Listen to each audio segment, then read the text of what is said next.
ഇന്ന് നമ്മൾ കിഴക്കിൻ്റെ വെനീസായ ആലപ്പുഴയിലാണ്. ആലപ്പുഴയിൽ ചുങ്കം പള്ളാതുരുത്തിയിലെ ആലപ്പി ഗോഡ് ഫാമിൽ. പച്ചില ഇനിയും നിങ്ങൾ സബ്സ്ക്രൈബ് ചെയ്തില്ല എങ്കിൽ എത്രയും വേഗം സബ്സ്ക്രൈബ് ചെയ്യുക, ലൈക്ക് ചെയ്യുക, നിങ്ങളുടെ നിർദ്ദേശങ്ങൾ കമൻറ്റായി രേഖപ്പെടുത്തുക. നമ്മളിന്ന് ആട് വിശേഷങ്ങളുമായി ആലപ്പുഴയിൽ അൻസർക്കോട് പോവാണ്. ആലപ്പുഴ ജില്ലയിലെ ഏറ്റവും വലിയ ആട് ഫാമാണ് ആലപ്പി ഗോഡ് ഫാം. അൻസർക്ക സുഖമായിട്ടിരിക്കുന്നല്ലോ? സുഖമായിട്ട് പോകും. എങ്ങനെ പോകുന്നു നമ്മുടെ ആട് കൃഷിയൊക്കെ? സുഖമായിട്ട് പോകുന്നു. നല്ല രീതിയിൽ മാത്രമല്ല അനുബന്ധമായിട്ട് സമ്മിശ്ര കൃഷിയാണ്. അതെ അതെ, മിക്സഡ് പ്രധാനമായിട്ടും ആടാണ്. പ്രധാനം ആട്, പിന്നെ മീൻ കൃഷിയുണ്ട്, പേർഷ്യൻ ക്യാറ്റ്, താറാവ്, കോഴി, അങ്ങനെയുള്ള മിക്സഡ് നല്ല ഫോക്കസ് ചെയ്യുന്ന ആടാണ് ഫോക്കസ് ചെയ്യുന്നത്. എങ്ങനെയാണ് ഈ ആട് കൃഷിയിലേക്ക് ആകർഷണമാകുന്നത്? ചെറുപ്പം മുതൽ എനിക്ക് പെറ്റ്സുമായിട്ട് താല്പര്യമുള്ളതാണ്. പ്രാവ് വളർത്തൽ, അങ്ങനെ കോഴി വളർത്തൽ ചെറിയ രീതിയിൽ പോയിക്കൊണ്ടിരിക്കുകയായിരുന്നു. അങ്ങനെ നമ്മുടെ ഒരു ജീവിതമാർഗ്ഗം എന്നുള്ള നിലയിൽ ഒരു കാർപ്പൻറ്റർ വർക്കറാണ് ഞാൻ. അത് ഉപേക്ഷിച്ചിട്ടാണ് നമ്മളൊരു ഫാം എന്നുള്ള രീതിയിലേക്ക് വന്നത്. അപ്പോൾ പുന്നപ്പറയിലാണ് അത് നടത്തിക്കൊണ്ടിരുന്നത്. സ്ഥലം കച്ചവടമായതിനു ശേഷമാണ് ഇപ്പോൾ ഇവിടെ വരുന്നത്. ഇത് ആലപ്പുഴയിലെ തന്നെ ഏറ്റവും പ്രധാനപ്പെട്ടൊരു വ്യക്തിയാണ് ഷെയ്മാസ് ഹോണ്ടയുടെ ഓണറുടെ സ്ഥലത്താണ് ഇപ്പോൾ നമ്മൾ ചെയ്യുന്നത്. അദ്ദേഹവുമായിട്ട് ചേർന്ന് ഇപ്പോൾ ഈ സ്ഥാപനം നടത്തുന്നു. അദ്ദേഹമുണ്ട്, വേറൊരു സുഹൃത്തുക്കളുണ്ട്, അബ്ദുൽ ഖാർ എന്ന് പറയുന്നത്. ഞങ്ങൾ 3 പേരും കൂടെ ചേർന്ന് ഞങ്ങൾ സഹോദരങ്ങളെ പോലെ സന്തോഷമായിട്ട് സ്ഥാപനം നടത്തിക്കൊണ്ട് പോകുന്നു. അതെ അതെ, വിശ്വാസ്യതയുണ്ട്. ഇപ്പോൾ ഞാനാണ് നോക്കുക. അവർക്ക് ബിസിനസ് കാര്യങ്ങളായതുകൊണ്ട് ആരും വരുന്നില്ല. അവരുടെ ഒരു മനസ്സിൻ്റെ സന്തോഷം, അതെ, എനിക്ക് എൻ്റെ ജീവിതമാർഗ്ഗം. അങ്ങനെ 2 രീതിയിൽ മുന്നോട്ട് പോകും. മുഴുവൻ സമയം ഞാൻ ഇവിടെ തന്നെയാണ്. അപ്പോൾ അവർ ഇപ്പോൾ പുള്ളി ഒരു സന്തോഷത്തിനെന്ന രീതിയിൽ വൈകുന്നേരവും രാവിലെയും വന്ന് ഇതിനെ കണ്ടുപോകുന്നു. തീറ്റയൊക്കെ കൊടുത്ത്, മീനൊക്കെ തീറ്റ കൊടുത്ത് സന്തോഷമായിട്ട് പോകുന്നു. ഇതാണ് നടന്നു പോയിക്കൊണ്ടിരിക്കുന്നത്. ആലപ്പി ഗോഡ് ഫാമിലെ ഏതൊക്കെ ഇനം ആടുകളാണ് നമുക്കിപ്പോൾ പ്രധാനമായിട്ട് വന്നിട്ടുള്ളത്? നമുക്കിപ്പോൾ ഒരു 3-4 മാസത്തിന് മുമ്പ് പഞ്ചാബിൽ നിന്ന് ലോഡ് വന്നിട്ടുണ്ടായിരുന്നു. അത് ബീറ്റിലാടുകളാണ് കൂടുതലുണ്ടായിരുന്നത്. പഞ്ചാബി ബീറ്റിൽ, ആ ബ്ലാക്ക് കളർ കാണുന്നതൊക്കെ ആടുകൾ ബീറ്റിൽ. പിന്നെ തോത്താപ്പൂരി, കരോളി, ബാർബറി. ഇപ്പോൾ കുറേ അധികം മാറി. ഇപ്പം കുറച്ച് ആടുകളെ ഇപ്പം നിലവിലുള്ളൂ. ഇനി പോകണം, നമ്മൾ അടുത്ത മലബാറിയൊക്കെ സ്റ്റോക്ക് ചെയ്യാനായിട്ട് തുടങ്ങണം. ഇതിന് കുറച്ച് കനേഡിയൻ ഡാർഫ്, ഇത് ബീറ്റിലാടാണിത്. ഇത് ബീറ്റലിൻ്റെ വലിയൊരു ഫീമെയിലാണ്. മെയിലുകൾ കാര്യങ്ങളെല്ലാവരും നിൽപ്പുണ്ട്. അപ്പോൾ ആടുകൾ പരമാവധി ഇപ്പം കുറച്ച് കുറവാണ്. കാര്യം ലോഡ് വന്നിട്ട് ലോക്ക്ഡൗൺ ബന്ധപ്പെട്ട വിഷയങ്ങളൊക്കെ ഉള്ള കാരണം പൂർണ്ണമായിട്ട് ബാധിച്ചിട്ടുണ്ട്. നമ്മുടെ കസ്റ്റമേഴ്സ് എന്നൊക്കെ പറഞ്ഞാൽ എല്ലാവരും ദൂരത്തുള്ളവരാണ്. പത്തനംതിട്ട, റാന്നി, അങ്ങനെയുള്ള ആ ഭാഗത്താണ് ഈ ആടുകൾക്ക് കൂടുതൽ മാർക്കറ്റ് ഉള്ളതും കൊണ്ടുപോകുന്നത്. അപ്പോൾ അവിടേക്ക് എത്തിപ്പെടാനുള്ള ബുദ്ധിമുട്ടും അവരുടെ സാമ്പത്തിക ബുദ്ധിമുട്ടൊക്കെ കാരണം ചെറിയ രീതിയിൽ അഡ്ജസ്റ്റ് ചെയ്ത് പോകുന്നു. അതെ അതെ അതെ. അപ്പോൾ പ്രധാനമായിട്ടും ഇവിടെ മീറ്റ് ആവശ്യങ്ങൾക്ക് വേണ്ടിയിട്ടാണോ അതോ നമ്മൾ വളർത്ത് തന്നെ? ബ്രീഡിംഗ് ആണ് മെയിനായിട്ട് നമ്മൾ ചെയ്യുന്നത്. മീറ്റിൻ്റെ ആവശ്യത്തിന് നമ്മൾ ആ പെരുന്നാളിൻ്റെ സമയത്ത് വല്ലതും എന്തെങ്കിലും കുറച്ച് വല്ലതും എടുത്ത് കൊടുക്കുന്നു എന്ന് മാത്രമേ ഉള്ളൂ. മീറ്റിനോട് ശ്രദ്ധിക്കാറില്ല, അതുമായിട്ട് വലിയ കണക്ഷൻ ഇല്ല. വളർത്താടുകളാണ് കൂടുതൽ കൊടുക്കുന്നത്. കുട്ടികളെ ഉൽപ്പാദിപ്പിക്കുക, കുട്ടികളെ കൊടുക്കുക. ഇനി ഏതിനെ ചോദിച്ചാലും കൊടുക്കും.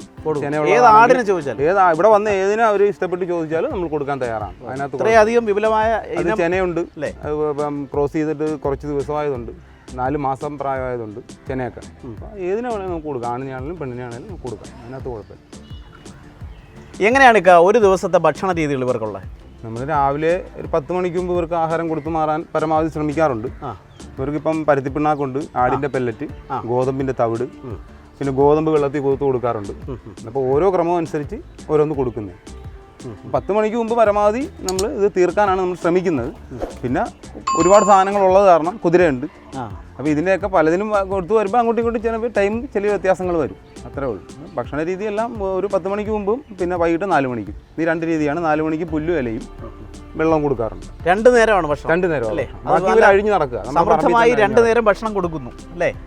ഇപ്പോൾ ഇവിടെ നമ്മളിവിടെ അഴിഞ്ഞു നടക്കുന്ന കാരണം നമ്മൾ പുല്ലിന് വേറെ പ്രത്യേകിച്ച് പോകേണ്ട കാര്യമില്ല. അവർ ഇവിടെ നിന്ന് ആവശ്യമുള്ളത് കഴിക്കുന്നു, വെയിൽ വരുമ്പോൾ കൂട്ടിക്കയറി കിടക്കുന്നു.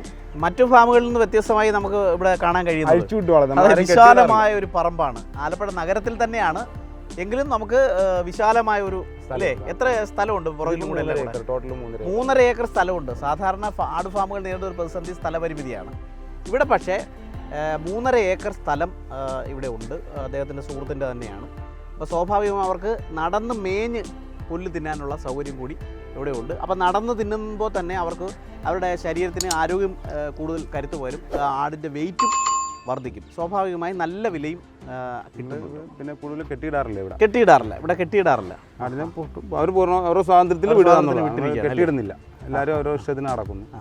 ഞാൻ ഒരു കാര്യം ചോദിക്കട്ടെ. ഇപ്പം നമ്മളിപ്പം മിക്ക പറഞ്ഞു പഞ്ചാബിൽ നിന്ന് ലോഡ് വരുന്ന കാര്യം. ഇപ്പം മറ്റ് സംസ്ഥാനങ്ങളിൽ നിന്നും ആടുകളെ നമ്മൾ ഇങ്ങോട്ടേക്ക് കൊണ്ടുവരുമ്പോഴേ അവിടുത്തെ ഒരു ഭക്ഷണ രീതിയല്ല ഇവിടെ. അപ്പോൾ സ്വാഭാവികമായും ഭക്ഷണം പൊരുത്തപ്പെടാൻ ബുദ്ധിമുട്ടുണ്ട്. അപ്പോൾ രോഗങ്ങൾ സാധാരണയായിട്ട് വരാൻ സാധ്യത. എങ്ങനെയാണ് അത് അവിടുത്തെ ക്ലൈമറ്റിൽ നിന്നും മാറുമ്പോഴത്തെ ക്ലൈമറ്റിലേക്ക് വരുമ്പോൾ കുറച്ചധികം ബുദ്ധിമുട്ടുകളുണ്ട്. പല കർഷകരും പോയി അബദ്ധത്തിൽ ചാടുന്നത് അങ്ങനെ തന്നെയാണ്. കാര്യം വന്ന ഉടനെ 2 ആഴ്ച ആകുമ്പോൾ റെഡിയായി നമ്മൾ കൊടുക്കും. പക്ഷെ ഇവർ ഭക്ഷണമായിട്ട് പൊരുത്തപ്പെട്ട് കാണില്ല. നമ്മൾ അവിടെ നിന്ന് വരുമ്പോൾ ഒരു 10 ആൾക്ക് ഫുഡുമായിട്ടാണ് വരുന്നത്.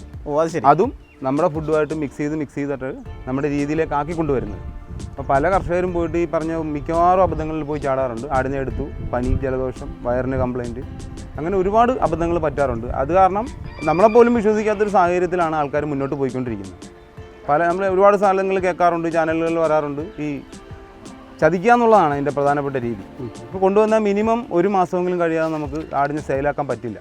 കാര്യം അവരുടെ വാക്സിനേഷൻ ഉൾപ്പെടെ കഴിഞ്ഞതിന് ശേഷമേ നമുക്ക് സെയിൽ ആരംഭിക്കത്തുള്ളൂ. നമ്മുടെ ക്വാറന്റൈനാണ് അപ്പുറത്ത് കാണുന്നത്. ആടിനെ ലോഡ് ഇറക്കുന്നത് ഫാമിനകത്തല്ല, അടുത്ത സ്ഥലത്ത് തന്നെ, തൊട്ടടുത്ത സ്ഥലത്ത് തന്നെ ചെയ്തിട്ട് അവിടെ നിന്ന് 2 ആഴ്ചയ്ക്ക് ശേഷം ഭക്ഷണം 2 ആഴ്ച അവിടെ ക്വാറന്റൈൻ ചെയ്ത്.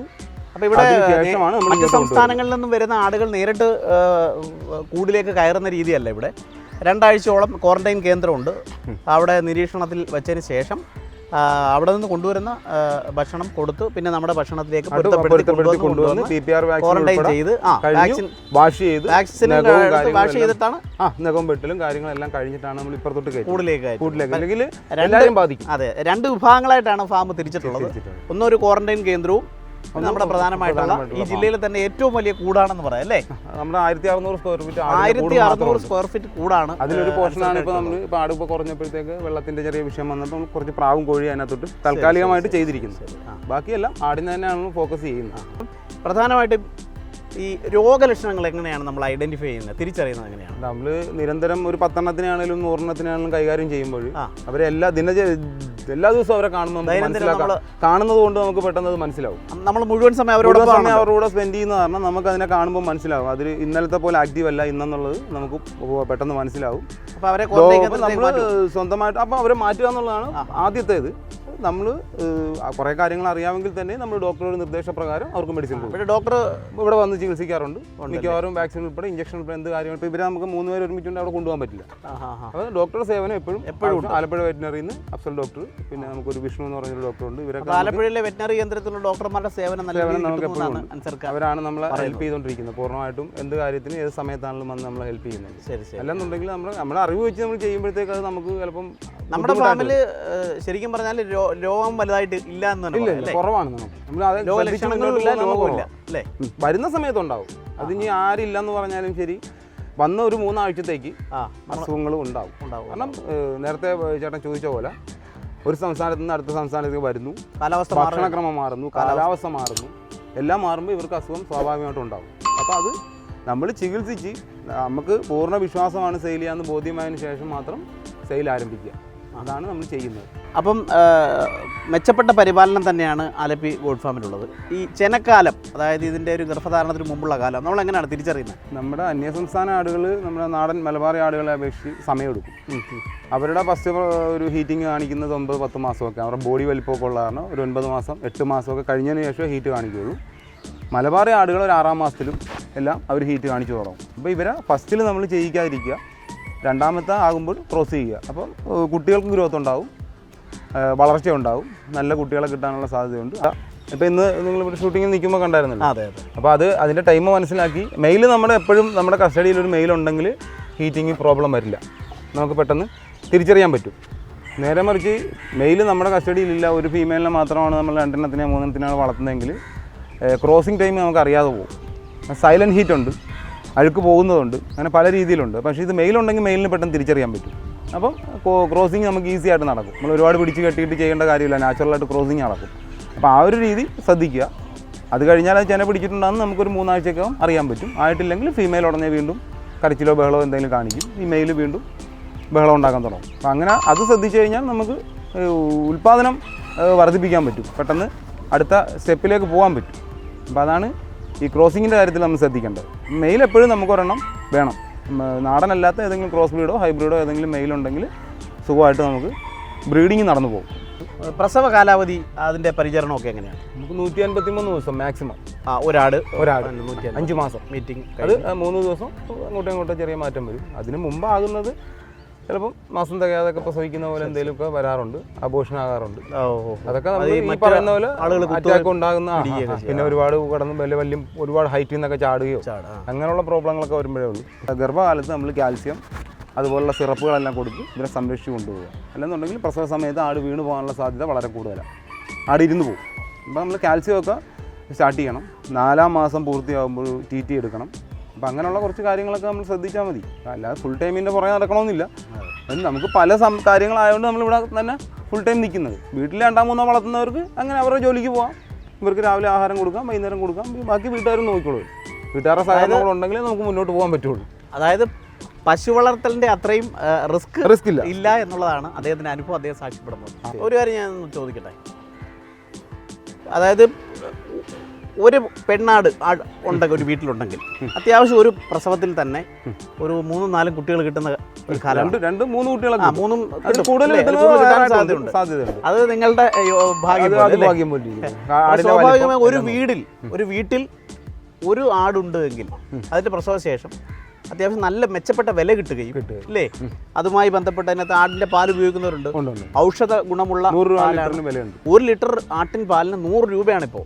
പശുവിൻ പാലിന് 47 രൂപ ഉള്ളപ്പോൾ ആടിൻ്റെ പാലിന് 100 രൂപയാണ്. ഒരു വളരെ പ്രധാനപ്പെട്ട കാര്യം. അത് മാത്രവുമല്ല, ഔഷധ നിർമ്മാണത്തിന് വേണ്ടിയിട്ട് ആട്ടിൻ പാൽ സമൃദ്ധമായി. ഞാൻ മനസ്സിലാക്കുന്നത് ഇപ്പോൾ അത് കിട്ടാനില്ല അല്ലേ? മാവേലിക്കര ഭാഗത്തു നിന്നൊക്കെ 10 ലിറ്ററൊക്കെ ഒരുമിച്ച് ചോദിച്ച് വിളിക്കുന്നുണ്ട്.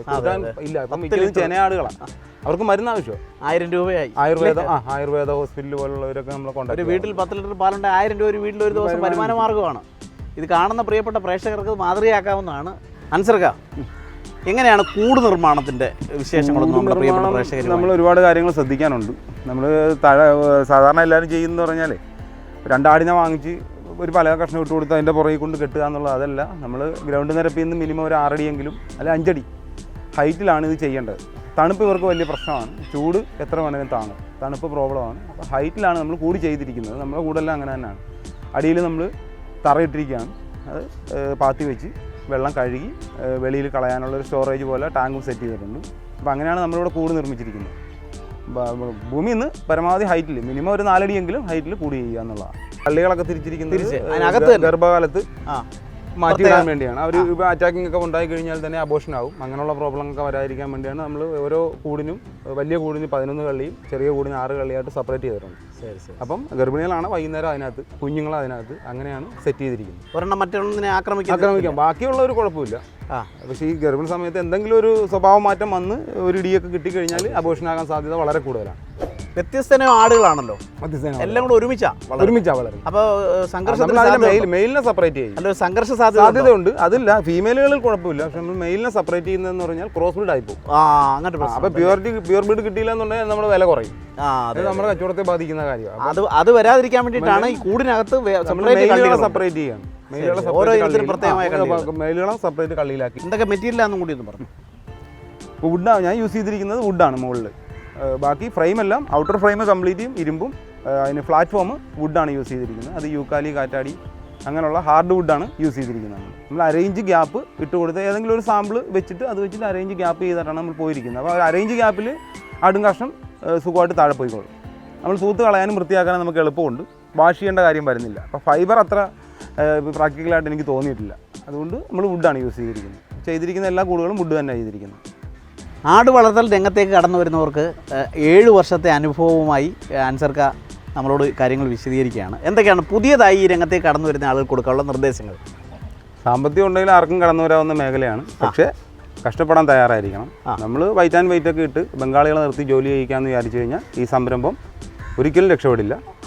നമ്മൾ തന്നെ അതിനെ സംരക്ഷിക്കുക, അതിൻ്റെ അസുഖങ്ങൾ തിരിച്ചറിയുക, കണ്ടെത്തുക, മരുന്ന് കൊടുക്കുക, കറവയാണെങ്കിൽ കറവ ചെയ്യുക. ഏറ്റവും കൂടുതൽ നമ്മുടെ കൂടെ ജീവിക്കുന്നവരുടെ സഹകരണം കൂടെ ഉണ്ടെങ്കിൽ മാത്രമേ, വീട്ടുകാരുടെ സഹകരണം കൂടെ ഉണ്ടെങ്കിൽ നമുക്ക് സംരംഭം വിജയിപ്പിച്ച് പോകാൻ പറ്റുള്ളൂ. അപ്പോൾ നമ്മൾ വൈറ്റ് ആൻഡ് വൈറ്റ് ഇട്ട് ഈ ചെയ്യൽ ഒരിക്കലും പ്രാക്ടിക്കലായില്ല. നിങ്ങൾ കഷ്ടപ്പെടാൻ തയ്യാറുണ്ടോ? നിങ്ങൾ 1-2 വാങ്ങിക്കുക. അത് 10 വാങ്ങിച്ച് ഒരുമിച്ചല്ല തുടങ്ങേണ്ടത്. ആദ്യം 1-2 വാങ്ങുക. അതിൽ നിന്ന് അനുഭവങ്ങൾ പഠിച്ച് മനസ്സിലാക്കി എനിക്ക് പറ്റുന്നതാണെന്ന് തോന്നുകയാണെങ്കിൽ മാത്രം മുന്നോട്ട് പോവുക. അപ്പം മിക്സറായിട്ട് എല്ലാം കൂടെ നമുക്ക് 10 കോഴിയും 2 ആടും ബാക്കി എന്തെങ്കിലും ഉണ്ടെങ്കിൽ സുന്ദരമായിട്ടൊരു കുടുംബം ജീവിക്കാം.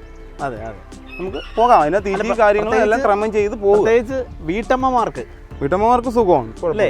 നമുക്ക് നാടൻ ഇനമാണോ അതോ പുറത്തുനിന്ന് വരുന്ന ആട് ഇനത്തെയാണ് വളർത്തിയാൽ ഏറ്റവും ലാഭകരവും? തുടങ്ങാൻ സ്റ്റാർട്ട് ചെയ്യുന്നവർക്ക് എപ്പോഴും നല്ലത് മലബാറി ഇനം തന്നെ. മലബാർ നമ്മുടെ തനത് ആട് അതാകുമ്പോൾ രോഗലക്ഷണങ്ങളും കുറവാണ്, പ്രതിരോധ ശേഷിയുണ്ട്.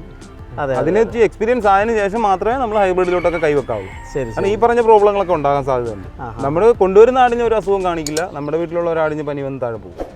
ഇവരുടെ ഈ വൈറസ് ഇങ്ങനെ സ്പ്രെഡ് ആയിക്കൊണ്ടിരിക്കും മറ്റുള്ളവരിലേക്ക്. പടക്കം പൊട്ടുന്ന പോലാണ് ആടിന് അസുഖം വരുന്നത്. ഒരാൾക്ക് വന്നു കഴിഞ്ഞാൽ അതിങ്ങനെ വാല അങ്ങ് പോകും. വെള്ളം കുടിക്കുന്നതും ഒരുമിച്ചല്ലേ, ഒരു ടാങ്കിൽ നിന്നാണ് വെള്ളം കുടിക്കുന്നത്. നമുക്കിപ്പം ഇവിടെ അങ്ങനെ ആയതുകൊണ്ടാണ് പെട്ടെന്ന് എല്ലാവർക്കും വരുന്നത്. ഇവിടെ അങ്ങനെ ബുദ്ധിമുട്ടുണ്ടായിട്ടില്ല. ഇല്ല, അങ്ങനെയുള്ള നമ്മൾ അങ്ങനെ ബുദ്ധിമുട്ട് തോന്നിയാൽ അവരെ അങ്ങ് മാറ്റുക. ഭക്ഷണം കൊടുക്കുന്നതിന് മുമ്പ് ദൂരത്തോട്ട് മാറ്റി കേന്ദ്രത്തിലേക്ക് മാറ്റുക. അപ്പം പ്രശ്നം വരത്തില്ല. അപ്പോൾ എപ്പോഴും തുടക്കക്കാർ ചെയ്യേണ്ടത് മലബാറി ആടുകളോ നാടൻ തനി നാടൻ എന്ന് പറയുമ്പോൾ എന്താണെന്നറിയോ, കർഷകന് വലിയ ഗ്രോത്തോ ഗുണമോ ഒന്നുമില്ല. ഒരു കുട്ടിയെ കിട്ടിയ ഒരു 1000 വന്ന് അല്ലെങ്കിൽ 1500 എന്ന് പറയും.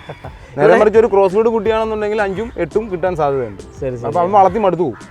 അപ്പോൾ അത് തുടക്കത്തിലെ മടുപ്പ് വരാതിരിക്കാനായിട്ട് ഇച്ചിരി ഗ്രോത്തുള്ള ആടുകളെ എടുക്കുമ്പോൾ ഇച്ചിരി ഗ്രോത്തുള്ള ആടുകളെ നോക്കി എടുക്കുക, വലിപ്പമുള്ള പെണ്ണാടുകളെ നോക്കും. അതാണ് എപ്പോഴും നല്ല വലിപ്പം. ഫീമെയിലിന് നല്ല അത്യാവശ്യം വലിപ്പം വേണം, എന്നാലേ ഒരു വലിയ മെയിലിനെ കൊണ്ട് നമുക്ക് ക്രോസ് ചെയ്യിക്കാൻ പറ്റുള്ളൂ. ആട് വളർത്തലുമായി ബന്ധപ്പെട്ട് വിലപ്പെട്ട പല വിവരങ്ങളും അൻസർക്ക നമുക്ക് പറഞ്ഞു തന്നു. ഇപ്പോൾ ഇതിൻ്റെയൊക്കെ വിലയെക്കുറിച്ചിട്ടുള്ളൊരു ധാരണ കൂടി നമ്മുടെ പ്രേക്ഷകർക്ക് കൊടുക്കുക. നമ്മളിവിടെ അന്യസംസ്ഥാന ആടുകൾ കൊടുക്കുന്നത് തൂക്കത്തിനാണ് കൊടുക്കുന്നത്. ശരി. അപ്പം നേരത്തെ ഞാൻ പറഞ്ഞ ഒരു ഉദാഹരണം എന്ന് പറഞ്ഞു കഴിഞ്ഞാൽ ഈ ലോക്ക്ഡൗൺ സമയമായി ബുദ്ധിമുട്ടാണ്. നമ്മൾ 600, 550 കൊടുത്തുകൊണ്ടിരുന്നത് ഇപ്പം കിലോയ്ക്ക് മൊത്തത്തിൽ 500 രൂപയ്ക്ക് നമ്മൾ കൊടുത്തുകൊണ്ടിരിക്കുകയാണ്. കാരണം തീറ്റി ചെലവ് അധികരിക്കുന്നു. 3 മാസം 4 മാസം എല്ലാത്തിനും നഷ്ടം. അപ്പം മാസങ്ങളിങ്ങനെ പോകുന്നതനുസരിച്ച് നമുക്ക് ഇതിൻ്റെ പുറത്ത് പിന്നെയും ചിലവ് കയറിക്കൊണ്ടിരിക്കുക. അപ്പോൾ അതനുസരിച്ച് നമുക്ക് വില കൂട്ടാൻ പറ്റില്ല. ഒരു സാധനത്തിന് ഒരു മാർക്കറ്റ് റേറ്റ് ഉണ്ട്, ആ റേറ്റിന് മേളിൽ നമുക്ക് ചോദിക്കാൻ പറ്റില്ല. അപ്പോൾ അതുകൊണ്ട് നമ്മളിപ്പം നിലവിൽ കൊടുത്തുകൊണ്ടിരിക്കുന്നത്, ഇപ്പോൾ ഈ വീഡിയോ കണ്ടു കഴിഞ്ഞ് 6 മാസം കഴിഞ്ഞ് വന്നിട്ട് ഈ വിലയ്ക്ക് ചോദിക്കരുത്. കാരണം ഇപ്പോൾ നിലവിൽ നമ്മൾ കൊടുത്തുകൊണ്ടിരിക്കുന്ന ഇത് തീരുന്നവരെ, ഈ സ്റ്റോക്ക് തീരുന്നവരെ നമ്മൾ പെർ kg 500 രൂപ വെച്ച് കൊടുക്കും. മലബാറിയൊക്കെ ആണെങ്കിൽ പീസ് റേറ്റ് ആണ്. തള്ളാക്കുട്ടി, ബാക്കി സിരോഹിയും എല്ലാം ബീറ്റൽ ഉൾപ്പെടെ. ബീറ്റലിനൊക്കെയാണ് പൊതുവെ വില കൂടുതൽ, എൻക്വയറി കൂടുതലുള്ളത് ബീറ്റൽ. നിലവിലുള്ളതിൽ നമുക്ക് ഏറ്റവും വിലപിടിപ്പുള്ള ആട് ബീറ്റൽ ആട് തന്നെയാണ്. ബീറ്റൽ പാലിൽ ഉൽപ്പാദനത്തിനും കൂടുതലാണ്, പിന്നെ ഗ്രോത്തിന്റെ കാര്യത്തിലും നല്ല വലിപ്പം വെക്കും ആട്. ഒരു ഫീമെയിലൊക്കെ 64 കിലോ വരെയുള്ള ഫീമെയിൽ പെണ്ണാട്. മുട്ടന്മാർ 75-80 കിലോ ഉള്ള മുട്ടന്മാരും ഒക്കെയാണ് ഇപ്പം നിലവിൽ നിൽക്കുന്നത്. അതാണ് ഇപ്പം നമ്മൾ ഇവിടെ ജമുനാപ്പേരി കുറേ ഉണ്ടല്ലോ അല്ലേ? ജമുനാപ്പേരി കുറവാണ് നമുക്ക്. ജമുനാപ്പേരി ഒരു ഫീമെയിലേ ഉള്ളൂ. കരോളി എന്ന് പറയുന്ന ആടുണ്ട്. ഇത് കരോളിയുടെ തന്നെ വേറൊരു ഇതാണ്, കോട്ട എന്ന് പറയുന്ന ഒരു ബ്രീഡാണ്. ഇതിനൊക്കെ ചെവി വ്യത്യാസവും കാര്യങ്ങളൊക്കെ ഉണ്ട്. അത് ബ്ലാക്ക് ജമുനാപ്പേരിയാണ് സത്യത്തിൽ. ചെവി സെയിം ആണ്, കൊമ്പിന് മാത്രം പിരിഞ്ഞു വരുന്നത്. ഈ ബീറ്റലിന്റെ ചെവി അല്ല ഇതിന്റെ ചെവി. ഇത് കണ്ട, ഇതിന് ഫ്രണ്ടിലോട്ടാണ് മുറിവ്. ഇങ്ങനെയാണ്, മറ്റുള്ളത് ഇങ്ങനെയാണ് തിരിഞ്ഞു വരും. തിരിഞ്ഞാ വരുന്നത്. അതാണ് ഇത് തമ്മിലുള്ള വ്യത്യാസം. ഇത് കരോളിക്കും ഇതുപോലെ തന്നെ വരുന്നത്. വളരെ ശാന്തനായിട്ടുള്ള ആളാണ് കേട്ടോ. വേറെ വല്ലവരും ഇരിക്കാൻ വന്നില്ല. ചെവി വരുന്നത് തിരിഞ്ഞാണ്. ലെങ്ത് പൊതുവെ കൂടുതലാണ് ഇതിന്. ചെവിക്ക് ലെങ്ത് നല്ല ലെങ്ത് ഉണ്ട്. ഇതിപ്പോൾ ആയിട്ടില്ല, ഇത് ക്രോസ് ചെയ്യാൻ ആകുന്നതേ ഉള്ളൂ. ചുങ്കം പള്ളാത്തുരുത്തി വിശാലമായ ഏലയുടെ തീരത്താണ് ഈ ആലപ്പി ഗോട്ട് ഫാം സ്ഥിതി ചെയ്യുന്നത്. അതുകൊണ്ട് ഈ പ്രദേശത്തിൻ്റെ പ്രത്യേകത മനസ്സിലാക്കി ഇവർ കുറച്ച് മത്സ്യ കൃഷി കൂടി, അലങ്കാര മത്സ്യ കൃഷി കൂടി ഇതിനനുബന്ധമായി ചെയ്തിട്ടുണ്ട്. എന്തൊക്കെയാണ്, എത്ര കുളങ്ങളാണ് ഇവിടെ നമുക്കുള്ളത്? നമുക്ക് 6 കുളം ചെയ്തിട്ടുണ്ട്. 6 കുളം നിലവിലുണ്ടായിരുന്ന കുളമാണ്. ഈ 3.5 ഏക്കറിൽ 6 കുളങ്ങളുണ്ട്. 1 നിലവിൽ നമുക്ക് ഉണ്ടായിരുന്നു. നേരത്തെ മീൻ വളർത്തിക്കൊണ്ടിരുന്നതാണ്. ഇവിടെ നേരത്തെ ഉണ്ടായിരുന്ന ആൾ വളർത്തിക്കൊണ്ടിരുന്നതാണ്. അത് കഴിഞ്ഞ് ഇപ്പോൾ ഈ ലോക്ക്ഡൗൺ സമയത്ത് അങ്ങനെ ഉണ്ടായ ഒരു ആശയമാണ്. അപ്പോൾ നമ്മുടെ അങ്ങനെ ഒരു പ്ലാൻ ചെയ്ത്, അപ്പോൾ പുള്ളിക്ക് വരാനും കാണാനും പുള്ളിയുടെ ഒരു മാനസിക സന്തോഷം. അങ്ങനെ കാർപ്പ് ഇട്ടിട്ടുണ്ട്, സിലോപ്പിയ ഉണ്ട്, കരിമീൻ ഇട്ടിട്ടുണ്ട്, റെഡ് സിലോപ്പിയ ഉണ്ട്. നമ്മുടെ അക്വേറിയം ഫിഷും എല്ലാം അലങ്കാര മത്സ്യങ്ങളും എല്ലാം ഇട്ടിട്ടുണ്ട്. ഏതൊക്കെ ഇനമാണ് ഇപ്പം നമുക്ക് കിടക്കുന്ന കോയിക്കാർപ്പ് കിടപ്പുണ്ട്. കൂടുതൽ കോയിക്കാർപ്പ്. പിന്നെ ഉള്ളത് റെഡ് സിലോപ്പിയ കരിമീൻ, അത് രണ്ട് വെറൈറ്റി. നമ്മുടെ നോർമൽ സിലോപ്പിയ. കരിമീനൊക്കെ തൂക്കി കൊടുക്കുക. നമ്മളൊന്നും പിടിക്കാനായില്ലല്ലോ. ഇപ്പൊ ഈ ലോക്ക്ഡൌൺ ലോക്ക്ഡൌണിനെ സംബന്ധിച്ചാണ് ഇത് തുടങ്ങിയിരിക്കുന്നത്. ഇപ്പൊ എല്ലാം ഇട്ടിരിക്കുന്നേ ഉള്ളല്ലോ.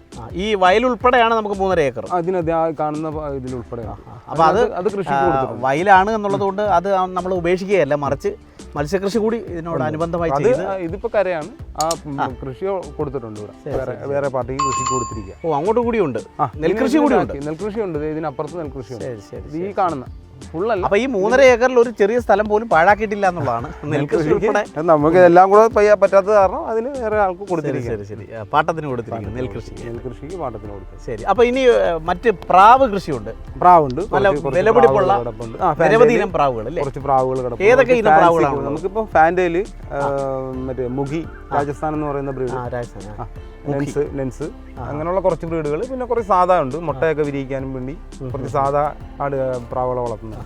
ഫാൻസി കോഴി ഒരു 6-7 വെറൈറ്റി ഫാൻസി കോഴി കിടപ്പുണ്ട്. ഫാൻസി കോഴിയിൽ തന്നെ silver lace, golden lace, Polish cap, black white, Sebright bantam, game bantam, അങ്ങനെയുള്ള കുറച്ച് വെറൈറ്റി കോഴികളും നാടൻ കോഴികൾ ഇപ്പം മുട്ടയിടാനായത്, കുറച്ച് മുട്ട ഇടുന്നത്, അങ്ങനെയൊക്കെ പാലും മുട്ടയും പ്രാവും എല്ലാം നമ്മൾ അപ്പുറത്ത് ചെയ്തുകൊണ്ടിരിക്കുന്നത്. ഇപ്പം പുറത്തു പോകുമ്പോൾ കാണിക്കാം താറാവ്. താറാവുണ്ട്. അത് താറാവിനുള്ള കുറച്ച് താറാവ് കിടപ്പുണ്ട്, ബാക്കി അതിനുള്ള കൂടുകൾ കാര്യങ്ങൾ ചെയ്തുകൊണ്ടിരിക്കുന്നു. അപ്പം അങ്ങനെ മിക്സഡായിട്ട് ചെയ്ത് കഴിഞ്ഞാലേ നമുക്ക് കുറച്ചുകൂടെ ഒന്ന് എന്തെങ്കിലും എയിം ചെയ്യാൻ പറ്റത്തുള്ളൂ. അല്ലെങ്കിൽ വിജയിക്കുന്നുണ്ടല്ലോ. ചിലവ് നമ്മൾ ഒരുപാട് വരും. ഒരു കാര്യത്തിൽ മാത്രം ഫോക്കസ് ചെയ്ത് പോകുമ്പോൾ നമുക്ക് ചിലവ് വർദ്ധിക്കും. ഇപ്പം മുട്ടയുടെ കൊണ്ട് നമുക്ക് ഇവർക്ക് തീറ്റിയെടുക്കാൻ പറ്റും, അങ്ങനെ റൊട്ടേറ്റ് ചെയ്ത് പോകാൻ പറ്റും. ഞാൻ സൂചിപ്പിച്ചല്ലോ, ആലപ്പുഴയിലെ ചുങ്കം പള്ളാതുരുത്തി ഏല ആണ്. സ്വാഭാവികമായും ഈ 3.5 ഏക്കറിൽ ഒരു സ്ഥലം പോലും പാഴാക്കിയിട്ടില്ല. ഗംഗാബോണ്ടം, കുള്ളൻ തെങ്ങുകളും മനോഹരമായ നിരവധി ഫ്രൂട്ട്സുകൾ, വിദേശ ഫ്രൂട്ട്സ് അടക്കമുള്ള തൈകളും ഇവിടെ പ്ലാന്റ് ചെയ്തിട്ടുണ്ട്. അപ്പോൾ ഈ സ്ഥലം ഒരു തരി പോലും പാഴാക്കാതെയാണ് ഈ ആലപ്പി ഗോട്ട് ഫാം സംരക്ഷിച്ചു പോരുന്നത്.